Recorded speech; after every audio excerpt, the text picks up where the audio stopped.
Let's talk about some good news. Local good news. Remember, local news, local politics, it's not sexy. It's not the city council race and the voter registration in this county. These are not things we celebrate, but this is where power is actually acquired. We focus so much on the White House, we forget that. Joining me now, my friend Cliff Maloney. He's the founder of Pennsylvania Chase. And he has, we'll get to some other things, some news out of Bucks County, Pennsylvania. First of all, Cliff, what's Bucks County, Pennsylvania? Where is this place? I'm just kidding, I know, but tell everybody. Yeah, it's a Bucks County, eastern PA, outside of Philly. It is a bellwether county. What I mean by that is statewide elections and heck, even national elections. Bucks County can typically decide and show you which way the country's going. But we've officially flipped it. I give major credit. It's now a red county. Scott Pressler deserves tons of credit. Early vote action, Turning Point Action, our group, Citizens Alliance. Finally, the right is coming together and we're tackling the things that the party, no offense to them, has failed to do for years. And so you see these activist networks and these activist groups going out there, working the fairs, working the events, the gun shows. And for this county to flip, I think it is a major, major problem for Democrats.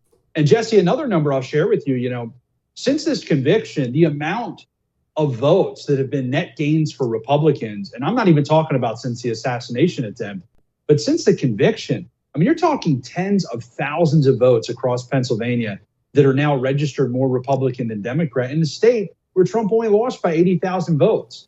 So I'd rather be sitting in our seat rooting for the Republican than trying to figure out the path back on the Democrat side. The momentum is with us.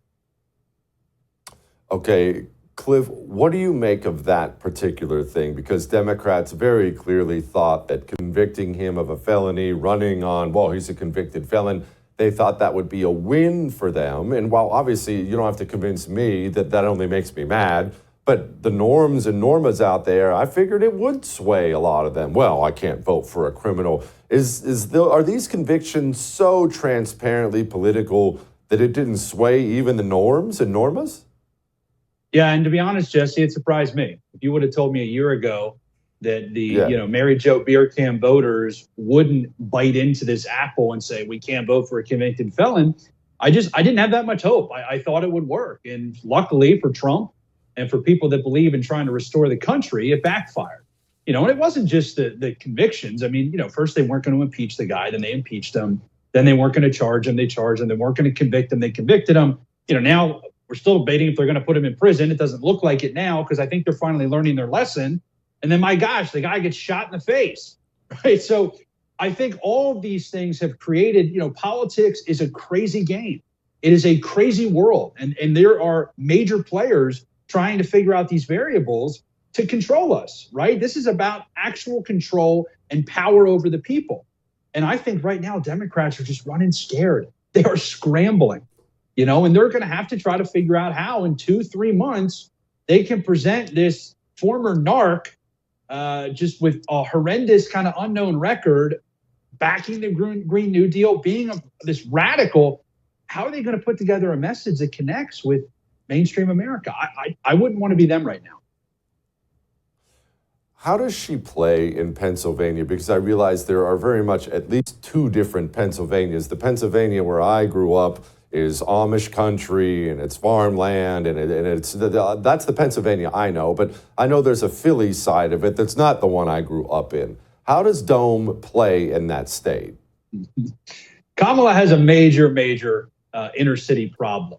And that is that I think a lot of people just would assume the black voters are going to move back in her direction. Center City, Philadelphia and Center City, Pittsburgh are trending Republican. I know this sounds crazy to people. I want to be clear. I'm not saying they are Republican, right? But I'm saying that the registrations in the inner cities are trending Republican. Now, listen, the outer parts, I'm not talking the suburbs, but the outer parts of the city, of course, are blue strongholds, right? And then the suburbs, they are blue, but the further out you get, obviously it becomes a sea of red.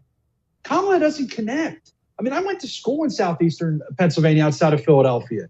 My buddies, I don't care if they're black, brown, white, Asian, nobody is excited about Kamala Harris. And this is why, Jesse, I do think they're going to bring in Josh Shapiro as the VP. To win the White House, there are a lot of different paths, but I got to tell you, If you win Pennsylvania, the paths become much easier. And if you lose Pennsylvania, the paths become very difficult. And so I think you're going to see Harris pick a Shapiro. They're going to put a Jewish guy who presents himself as a moderate, but that somebody the radicals love. He can raise money, and he is very well liked in Pennsylvania. If they put Josh Shapiro on the ticket, I think it shows you how important Pennsylvania is. And I think it shows you that Kamala has a problem. The inner cities are not going to move for her the way that they typically would for a Barack Obama or a black candidate of yesterday. She does not connect. Okay, now speaking of VP picks, that Shapiro pick scares me because it's probably the smart pick. What about J.D. Vance? Full disclosure, I'm a J.D. Vance fan. I'm assuming J.D. Vance plays pretty well in Pennsylvania. He's an Ohio boy after all. What say you? I haven't seen this type of reaction from normal, everyday voters about a politician in a long time. And look, I'm not talking about the activists, right? I'm not talking about people on Twitter or X. I'm not talking about people that are looped in on every single vote in Congress. I'm talking about normal people trying to pay their bills, pay their mortgage, put food on the table, and take their kid to soccer practice. When my aunts and my cousins and different people that for their entire lives have been working class Democrat voters, Teamsters, they love J.D. Vance. It is one of the weirdest things I've dealt with, but I think we in politics, Jesse, I'm not making funny when I say this, but blue collar guys like us, when you get into it, you forget that everybody presents himself as working class.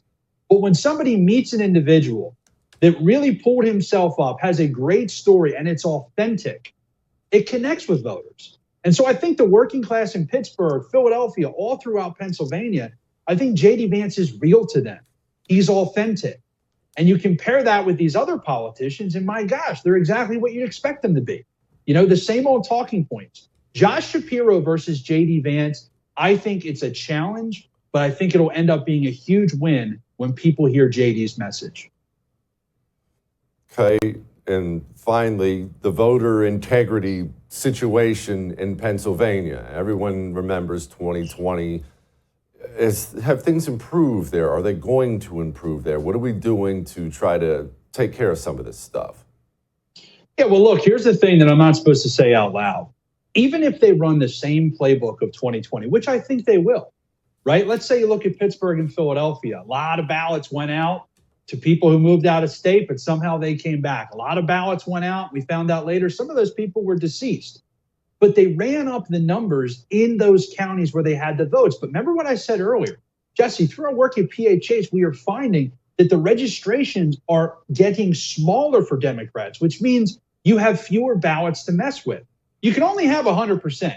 People that say, 110% of people. No, that's not true. What they did was they made sure it was as close to 100 as possible, and we still almost won the state. So how do we win it? They're going to pull all their tricks in Philly and Pittsburgh. Yes, we're going to have poll watchers. Yes, we're going to be ready with lawsuits. We win it by going out with our 120 full-time ballot chasers to red counties where a Republican clerk will count the vote. Instead of 70% turnout, we got to get that to 80, 85. You do that in a couple of these key red counties, and we will win Pennsylvania, even with all the shenanigans that they pull, because they don't have the number of registered voters they need to steal it. That's fantastic. Cliff, go get him, brother. I appreciate you. Thanks for the work you're doing.